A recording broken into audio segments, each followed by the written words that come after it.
Jesus Nazareno.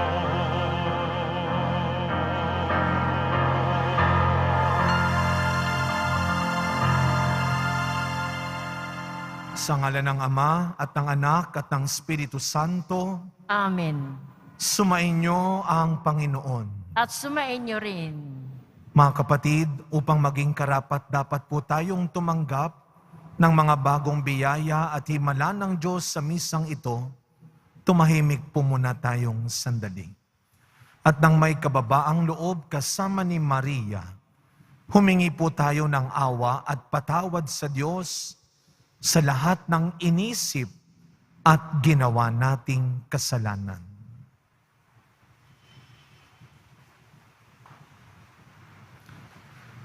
Sinugong tagapagpagaling sa mga nagsisisi, Panginoon, kaawaan mo kami. Panginoon, kaawaan mo kami.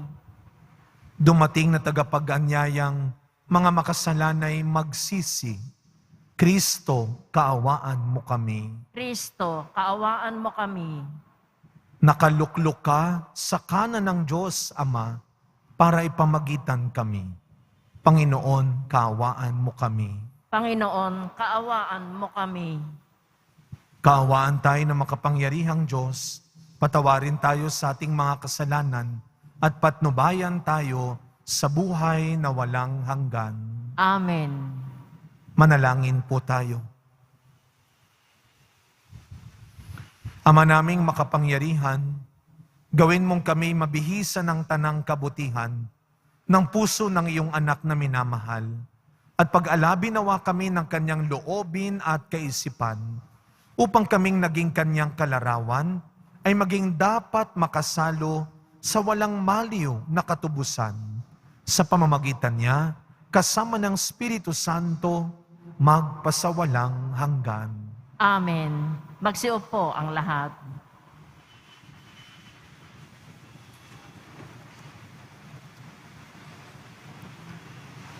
Pagbasa mula sa aklat ni Propeta Amos. Pakinggan ninyo ito, kayong sumisikil sa nangangailangan at kayong umaapi sa mga dukha. Ang sabi ninyo sa inyong sarili, inip na kaming matapos ang mga araw ng pamamahinga. Hindi tuloy namin maipagbili ang aming mga inani. Kailan ba matatapos ang Sabat? Para mailako namin ang mga trigo. Tataasan namin ang halaga. Gagamit kami ng maling takalan at dadayain namin sa timbang ang mga namimili. Sa halaga ng isang pares na sandalyas, aming bibilhin bilang alipin ang mga taong dukha. Pati tulyapis ng trigo ay ipagbibili namin sa mataas na halaga. Sa araw na yaon, lulubog sa katanghalian ang araw at magdidilim ang buong maghapon. Akong Panginoon ang nagsasabi nito. Ang inyong kapistahay gagawin kong araw ng pamimighati at ang masasayang awitin ninyo'y magiging panangisan.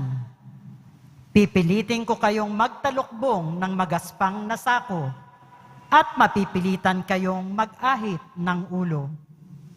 Matutulad kayo sa magulang na nagdadalamhati dahil sa pagkamatay ng kaisa-isang anak. Ang araw na yaoy magiging mapait hanggang sa huling sandali. Darating din ang araw na papairalin ko sa lupang ang taggutom. Magugutom sila, ngunit di sa pagkain. Mauuhaw sila, ngunit di sa tubig.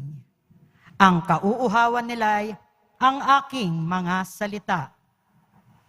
Akong Panginoon ang nagsasabi nito. Mula sa hilaga papuntang timog at mula sa silangan pakanluran. Hahanapin nila ang salita ng Panginoon, subalit di nila masusumpungan. Ang salita ng Diyos. Salamat sa Diyos. Ang tao ay nabubuhay sa salita ng may kapal. Ang tao ay nabubuhay sa salita ng may kapal. Mapalad ang sumusunod sa kaniyang kautusan. Buong puso ang pagsunod sa utos na ibinigay. Ang tao ay nabubuhay sa salita ng may kapal. Buong puso ang hangad ko na ikaw ay aking paglingkuran. Sa pagsunod sa utos mo, huwag akong babayaan. Ang tao ay nabubuhay sa salita ng may kapal. Ang puso ko'y nasasabik at ang laging hinahangad. Ang lahat ng tuntunin mo ay mabatid oras-oras. Ang tao ay nabubuhay sa salita ng may kapal. Ang pasya ko sa sarili, ako'y maging masunurin. Sa batas mo, ang pansin ko ay doon ko ibabaling. Ang tao ay nabubuhay sa salita ng may kapal. Ang lahat ng tuntunin mo, ang hangad ko'y aking sundin. Pagkat ikaw ay matwid, kaya ako'y pagpalain. Ang tao ay nabubuhay sa salita ng may kapal. Halos humihingal ako dahilan sa kasabikan na mata mo yaong aking minimithing kautusan. Ang tao ay nabubuhay sa salita ng may kapal. Magsitayo ang lahat.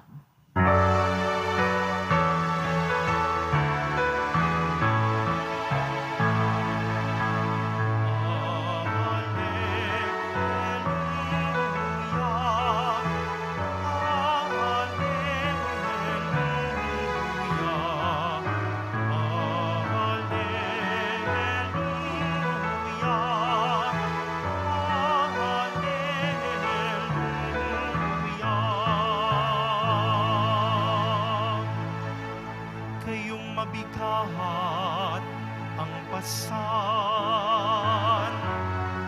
ay kay Jesus maglapitan upang kayo'y masiyahan. Hallelujah!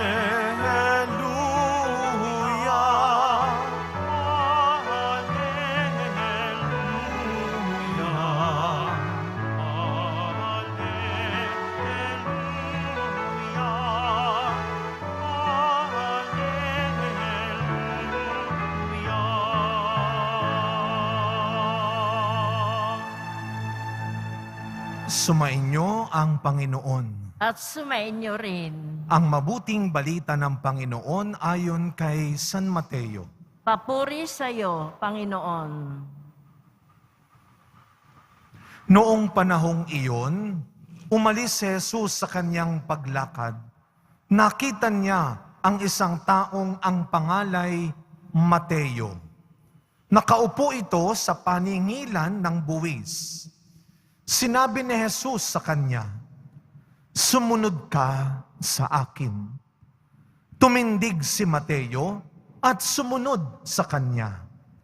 Nang si Jesus at ang kanyang mga alagad ay nasa bahay ni Mateo, dumating ang maraming publikano at mga makasalanan, at sila'y magkakasalong kumain. Nang makita ito ng mga Pariseyo, tinanong nila ang kanyang mga alagad, "Bakit sumasalo sa mga publikano at sa mga makasalanan ang inyong guro?" Narinig ito ni Jesus at siya ang sumagot, "Ang mga may sakit ang nangangailangan ng manggagamot, hindi ang mga walang sakit.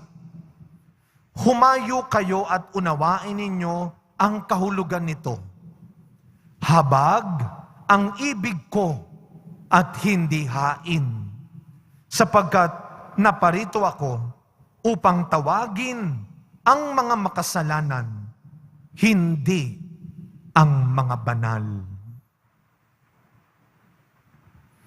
Mga kapatid, ang mabuting balita ng Panginoon. Pinupuri ka namin, Panginoong Heso Kristo. Magsiupo ang lahat. Ang dami natin, First Friday.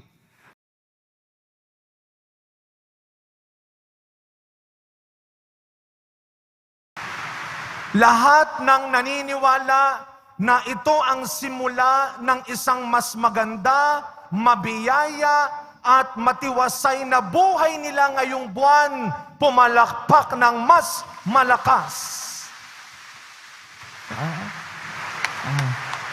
Para bang sabi niyo, Lord, ako naman, lagi na lang yung kapitbahay.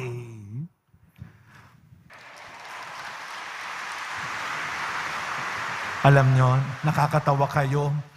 Hindi pa nga tapos yung sinasabi ko, yes na kayo. Ikaw naman ang magbabayad. Ikaw naman ang hihingan. Ikaw naman ang magbibigay. Ready ba kayong magbigay ngayong Hulyo? Sure. O, di ba nawala nang sumagot? Nung sabi ko na magbibigay, Mga kapatid, sa totoo lang, kahit pilitin mo, kahit sikapin mo na maging mabuti yung totoo, may mambubuwisit pa rin sa'yo. Naranasan niyo ba yon? Yung bang pagising mo sa umaga, gusto ko, maganda ngayon, mabuti ngayon, puwera, estorbo, puwera, problema. Naglalakad ka, gusto ko magandang araw na ito. Yung nakasalubong mo, may utang ito sa akin. Ang dami makakasalubong ito pa. Buwisit ka agad. May papaalala ko sa inyo.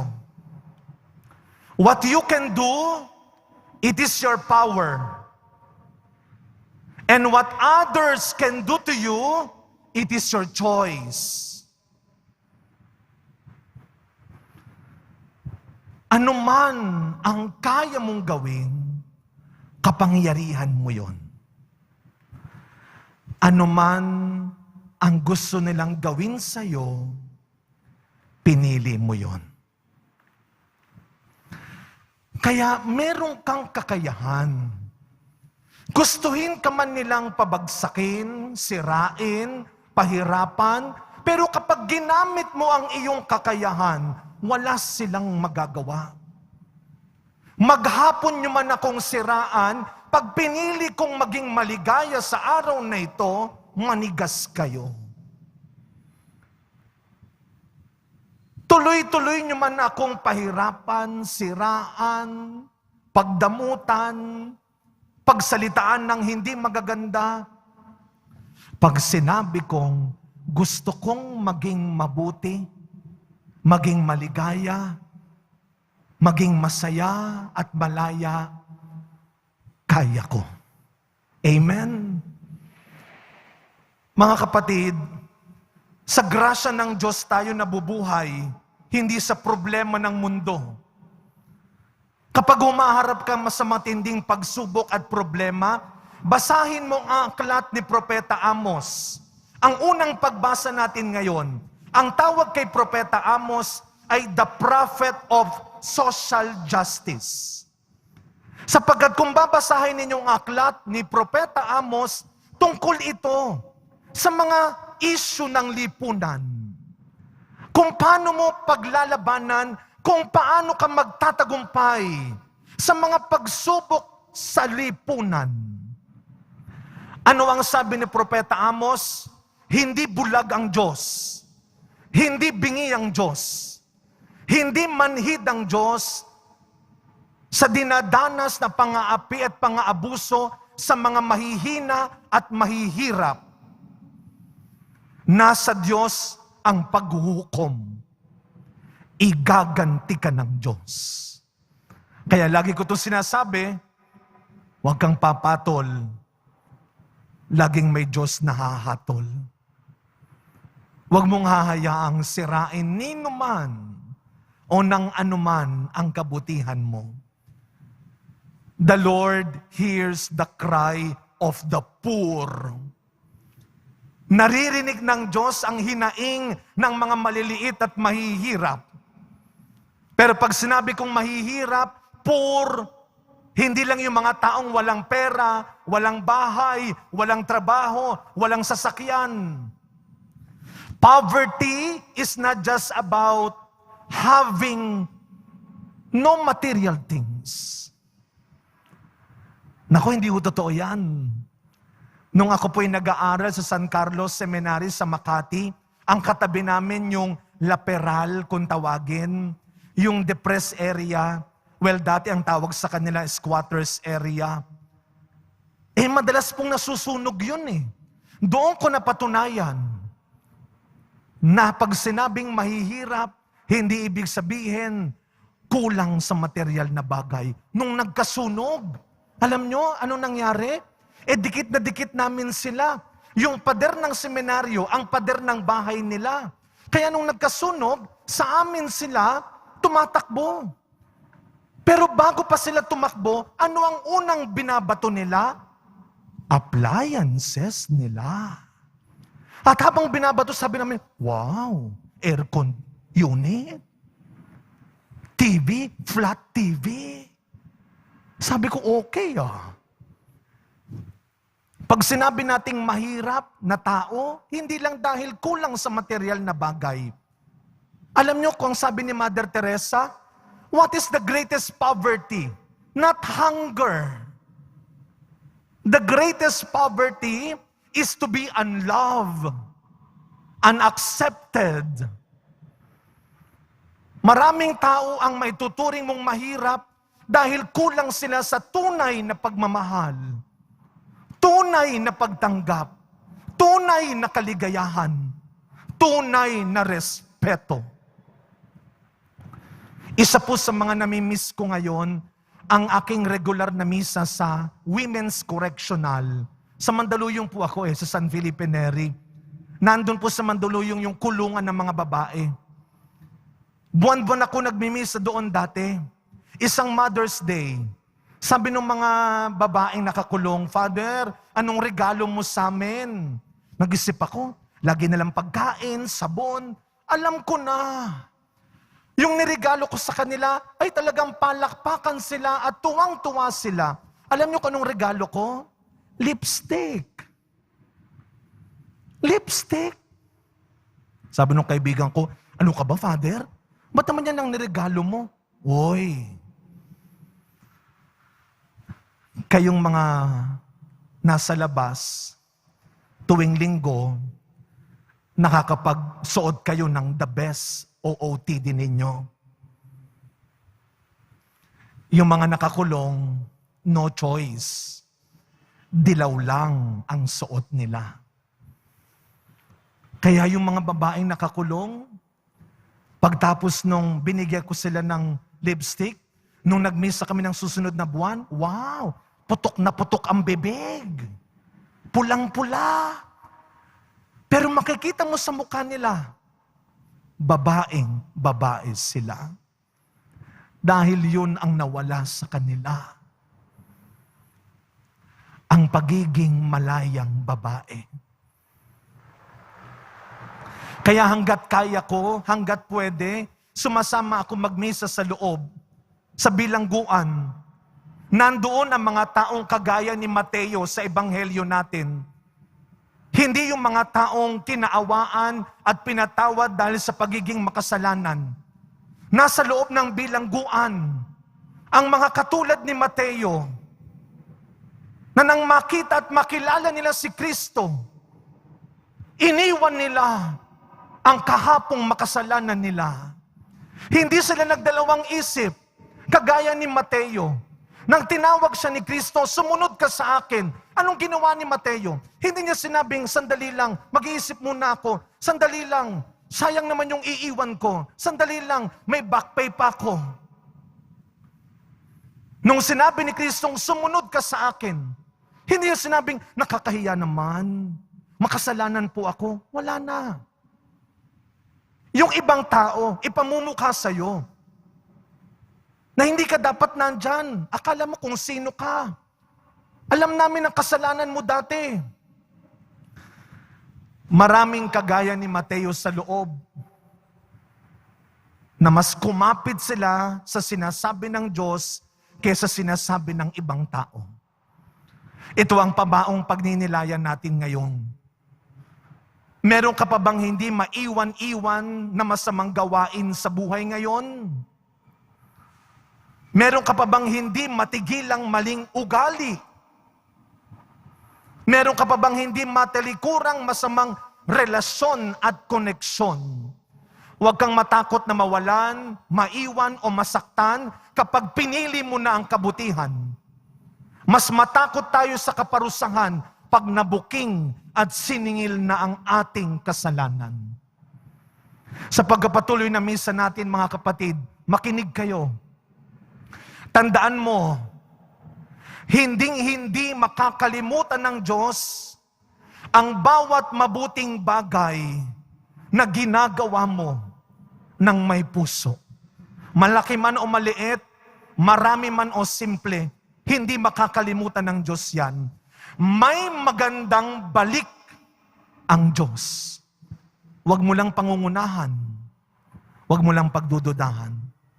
Pero, anumang kasamaan, anumang kasalanan na pinagsisihan at tinalikuran mo na, kayang-kayang kalimutan ng Diyos yan. Tandaan mo ito, hindi titigil ang Diyos. Hindi ka susukuan ng Diyos hanggat hindi ka niya nababawi, hanggat hindi ka niya nababago, kagaya ni Mateo. God will never give up on you. Amen. Magsitayo ang lahat.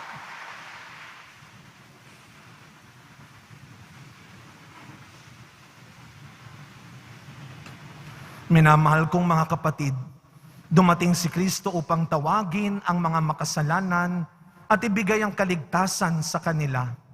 Mulat sa pagtawag na ito, may kababaang loob tayong manalangin sa Ama at ang ating pong itutugon, banal na manggagamot, pakinggan mo kami. Banal na manggagamot, pakinggan mo kami.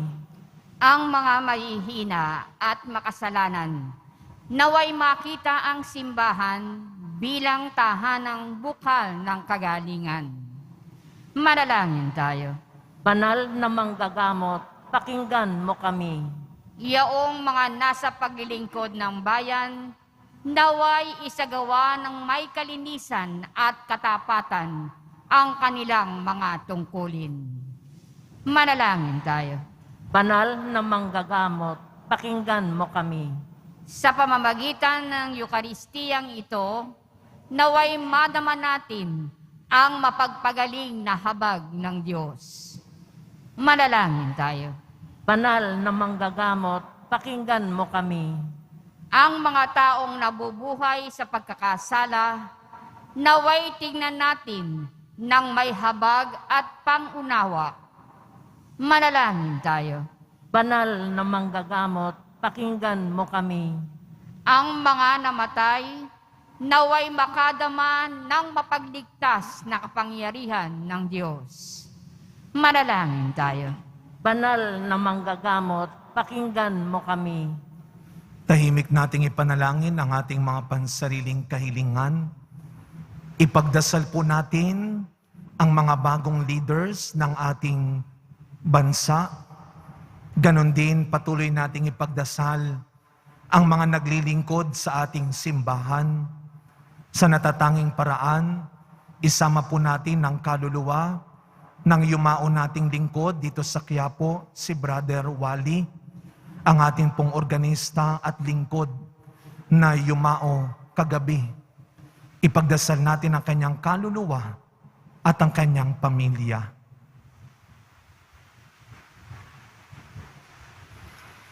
Ama naming maawain, may pananalig tulad ni Abraham na sumunod sa iyong pagtawag. Itinataas ng iyong Kristiyanong sambayanan ang kanilang mga panalangin. Naway ipagkaloob mo ang iyong ibinunsod na aming hilingin sa pamamagitan ni Kristong aming Panginoon. Amen. Magsiupo ang lahat.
Manalangin kayo mga kapatid upang ang paghahain natin ay kalugdan ng Diyos amang makapangyarihan. Tanggapin nawa ng Panginoon itong paghahain sa iyong mga kamay, sa kapurihan niya at karangalan, sa ating kapakinabangan at sa buong sambayanan niyang banal. Ama naming lumikha, ikaw ay puspos ng awa at pag-ibig sa tanan. At dahil sa iyong pag-ibig na nag-uumapaw, ibinigay mo po sa amin ang bugtong mong anak na pinakamamahal. Ipagkaloob mong kami makaisa niyang lubusan, upang ang pagsamba sa iyo'y marapat naming may alay. Sa pamamagitan niya, kasama ng Espiritu Santo, magpasawalang hanggan. Amen. Sumainyo ang Panginoon. At sumaiyo rin. Itaas sa Diyos ang inyong puso at diwa. Itinaas na namin sa Panginoon. Pasalamatan natin ang Panginoong ating Diyos. Marapat na siya ay pasalamatan. Ama naming makapangyarihan, tunay nga pong marapat na ikaw ay aming pasalamatan sa pamamagitan ni Yesu Kristo na aming Panginoon. Dakilang pag-ibig niya ang nagbunsod na maghain ng sarili nang kami matubos. Kaya't itinampok siyang nakabayubay sa krus. Mula sa kanyang tagilirang sinibat, dugot tubig ay masaganang dumanak. Kaya't sambayanan mo'y dito na banaag. Ito yung sangkatauhang naakit sa puso ng iyong anak na sumasagip sa mga dumudulog sa batis ng kanyang pag-ibig. Kaya kaisa ng mga anghel na nagsisiawit ng papuri sa iyo, nang walang humpay sa kalangitan, kami nagbubunyi sa iyong kadakilaan.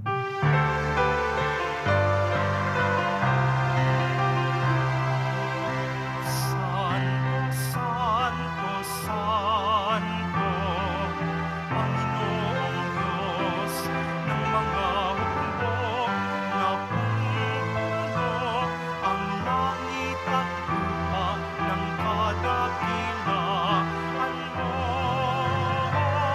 Hosana sa kaitaasan, pinagpala ang naparirito sa ngalan ng Panginoon. Hosana sa kaitaasan. Magsiluhod ang lahat. Ama naming banal, ikaw ang bukal ng tanang kabanalan. Kaya't sa pamamagitan ng iyong Espiritu, gawin mo pong banal ang mga kaloob na ito upang para sa aming maging katawan at dugo ng aming Panginoong Hesukristo. Bago niya, pinagtiisang kusang loob na maging handog. Hinawakan niya ang tinapay, pinasalamatan kanya, pinaghati-hati niya iyon. Iniabot sa kanyang mga alagad at sinabi, "Tanggapin ninyong lahat ito at kanin. Ito ang aking katawan na ihahandog para sa inyo."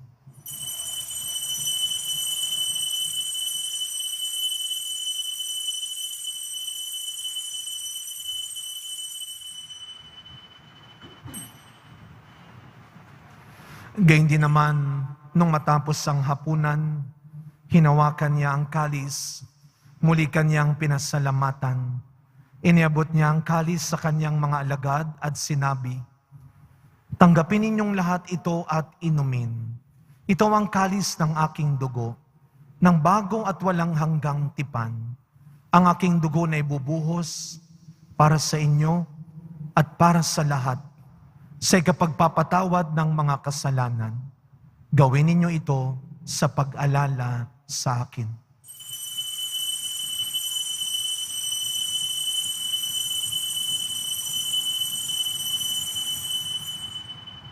Magsitayo ang lahat. Ang misteryo ng pananampalataya. Si Kristo'y namatay, si Kristo'y nabuhay, si Kristo'y babalik sa wakas ng panahon. Ama, ginagawa po namin ngayon ang pag-alala sa pagkamatay at muling pagkabuhay ng iyong anak. Kaya't inaalay po namin sa iyo ang tinapay na nagbibigay buhay at ang kalis na nagkakaloob ng kaligtasan. Kami po ay nagpapasalamat dahil kami iyong minarapat na tumayo sa harap mo para maglingkod sa iyo. isinasamo namin kaming magsasalo-salo sa katawan at dugo ni Kristo ay mabuklod sa pagkakaisa sa pamamagitan ng Espiritu Santo. Amalingapin mo po ang iyong simbahang laganap sa buong daigdig. Puspusin mo po kami sa pag-ibig. Kaysa ni Francisco na aming Santo Papa, ni Jose na aming Arsobispo at ng Tanang Kaparian. Alalahanin mo rin po ang mga kapatid naming nahimlay nang may pag-asang sila'y muling mabubuhay, gayon din ang lahat ng mga pumanaw.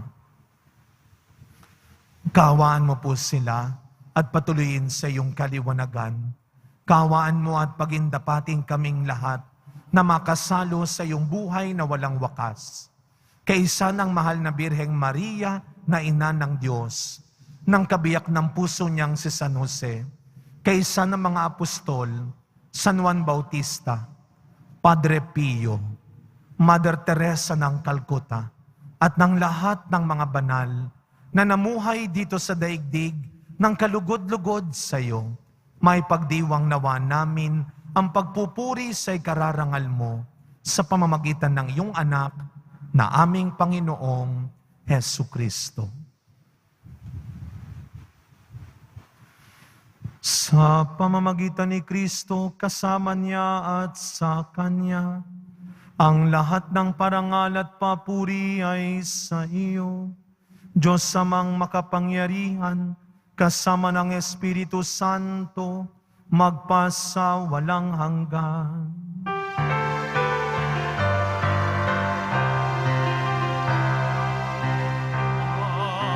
Amen.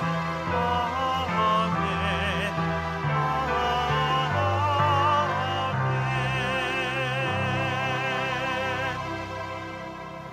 Bilang mga anak ng ating mapagpatawad na Ama sa Langit, buong tiwala nating dasalin ang panalangin turo ni Kristo.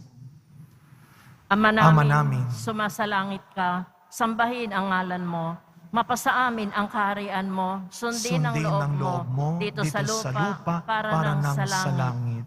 Bigyan mo kami ngayon ng aming kakanin sa araw-araw at patawarin mo kami sa aming mga sala para ng pagpapatawad namin sa nagkakasala sa amin. At huwag mo kaming ipahintulot sa tukso at iadya mo kami sa lahat ng masama. Hinihiling po namin kami iadya sa lahat ng masama, pagkalooban ng kapayapaan araw-araw, iligtas sa kasalanan at ilayo sa lahat ng kapahamakan, samantalang aming pinananabikan ang dakilang araw ng pagpapahayag ng tagapagligtas naming si Jesu Kristo. Sapagkat iyo ang kaharian at ang kapangyarihan at ang kapurihan magpakailanman. Amen.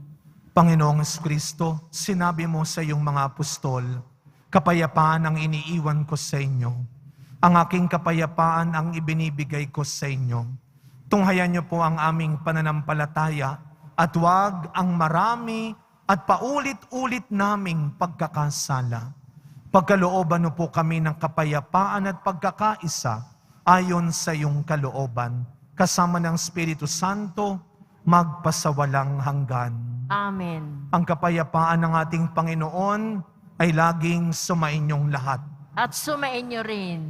Maniwala at magtiwala na naniniwala ang Diyos na araw-araw kaya mo pa rin magbago at maging mas mabuting tao.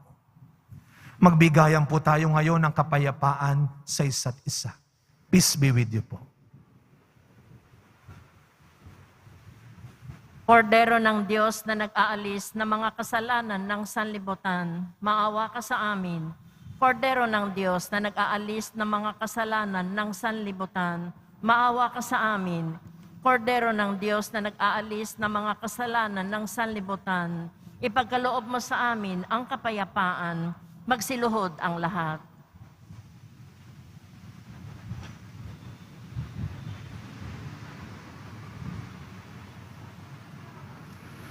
Masdan ninyo ang ating Panginoong Hesu Kristo. ang walang sawang nagpapatawad sa iyo, ang kordero ng Diyos na nag-aalis ng mga kasalanan ng sanlibutan, mapapalad po tayong lahat na inaanyayahan sa kanyang piging.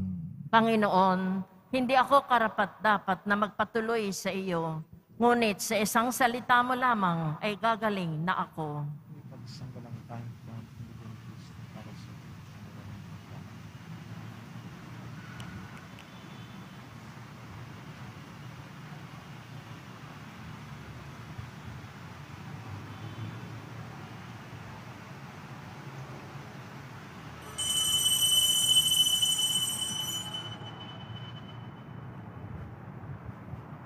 Ang katawan ni Kristo, Amen.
manalangin po tayo. Ama naming mapagmahal, kaming nagsalo-salo sa iyong piging ng pag-ibig na banal, ay nagmamakaawang iyong pagbigyan, upang si Kristo ay makalarawan sa lupang ibabaw, at maging marapat na makatambal siya sa kalangitan, sa pamamagitan niya, kasama ng Espiritu Santo, magpasawalang hanggan. Amen. Sumainyo ang Panginoon. At sumain niyo rin. Yumuko po kayo habang iginagawad ang pagbabasbas. Mahal na pong Jesus Nazareno, inihayag mo sa pamamagitan ng krus ang walang maliw na pag-ibig ng Diyos sa sangkatauhan. Pakinggan mo ang kahilingan ng iyong angkan na nagsusumamo sa iyo. Makamtam nawa nila ang iyong katugunan at tanggapin ang kasagutan na may utang na loob na tinatanaw. Basbasan din po ninyo ang mga dala-dala nilang imahen at dasalan. Sa pamamagitan ng bendisyon na ito, naway maalaala nila ang mga pangako nila noon sa binyag, na ikaw ay kanilang iibigin at paglilingkuran bilang Panginoon magpasawalang hanggan. Amen. Naway pagpalain at ingatan ang inyong pamilya ng ating mapagmahal na Diyos, Ama, Anak, at Espiritu Santo. Amen. Tapos na po ang ating pagdiriwang, humayo kayong taglay ang pag-asa ng Poong Nazareno. Salamat sa Diyos.